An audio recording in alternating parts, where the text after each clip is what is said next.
Today's news is all about positivity.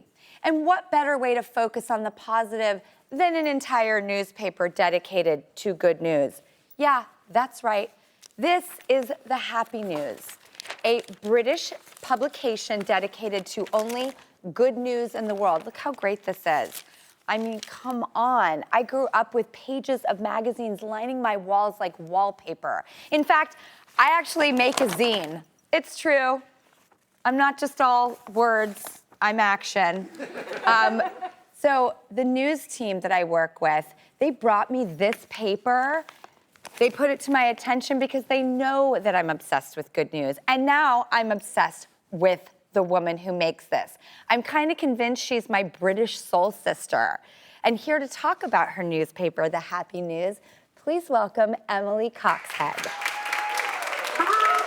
Oh, I think this is the best introduction I've ever had.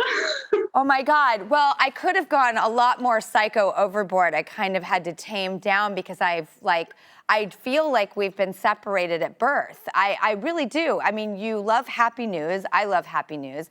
You have an amazing design blog with your boyfriend that I totally love. I was, scouring the Instagram account, and I just love what you're putting out into the world. It's something I really subscribe to. I did it. I said it. That's right. Can I ask you, since I'm just meeting my soul sister for the first time, why did you create the Happy News? I don't know. I was sort of struggling with my own mental health. And I think the two things that were impacting it the most were social media and the news. And I sort of began to realize that it was having that same effect on far more people than I realized. So when I started looking for the good and then sharing the good things, I then noticed the positive effect it was having on both me and other people. And now I think it's just needed. I think we just need to not, in a world that's full of overwhelm, I think we should be hearing about the kind people, the amazing things that are happening in the world that we just don't hear about. Do you have any tips for digesting the realities of the world, because we can't ignore them? What do you do? I think notice the impact it's having on you for a start. I think be mindful about how you're feeling when you've read a newspaper, when you've been scrolling through social media or any of those things. I think you've got to look hard for the good things, but they are there. You've just got to look a little bit harder than what's on the surface. I get on a feeder, and it doesn't always make me the happiest person. I feel really informed and up to the minute, but it's true. It depletes my battery, my energy, my hope. Yeah, that's the biggest thing, and that's what I've said from the beginning of the newspaper. I want to give people hope, and I want people to realize that there are good things. It's a really weird balance, because obviously whenever I've done any sort of press things, you sort of get the people who are like, it's so naive, or you're sticking a head in the sand. And I never want to try and cover over the bad and pretend that the world's just full of sunshine and rainbows, because it isn't. And I always try to acknowledge that. What you are doing with your paper is you're giving your lens of the world, and we need this. Emily, keep it up. Thank you. Let's stay the soul sisters that we are, if I may interject myself into your life that way. See, I told you it was going to get creepy.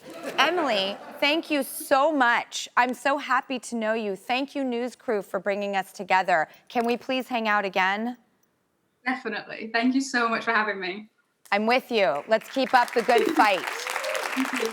All right, moving on. Okay, our next story, this really spoke to me as the animal lover I am. It turns out that a bunch of endangered species are making a comeback, and the Good News Network has a list of animals who were almost extinct but are absolutely now thriving, like the four-eyed turtles. Now, they actually don't wear glasses because they would slide right off. They don't have ears. The World Wildlife Fund says that tigers are also making a big comeback, and that's in South Asia, Russia, China. Fantastic work, tigers, yeah! Because you always want to be on the good side of a tiger. I know, because I greet one every morning when I bring out the hairbrush to my daughter. I almost lose my face and hand. In more animal news, it's been reported that Mount Rainier has had its first wolverine sighting in over 100 years. No, not that Wolverine, I know. But A mama wolverine and her 2 baby wolverines were spotted prowling the park. And I'll tell you, a family of wolverines, I get you. I see you. I avatar tail with you because I'm going to show you a picture that I show to people when I'm trying to describe the mother I am with my children. I'm a Doberman. I'm protective. You feel me? All right. So here at the news, we'd like to say a big welcome back to all the endangered species. We missed you.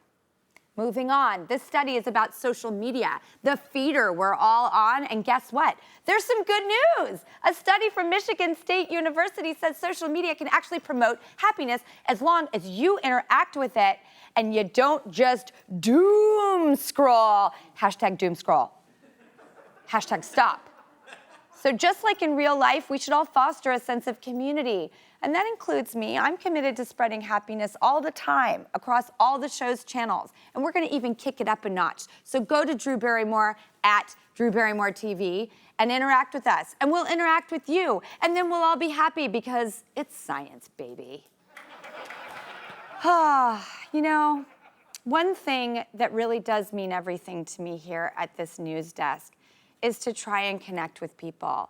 And sometimes telling the stories around the world and other people's stories is a way that you and I as strangers can come together and know that something positive is happening in the world, that life is worth living, that good things are happening. And to me, that's as newsworthy as any news you'll get today.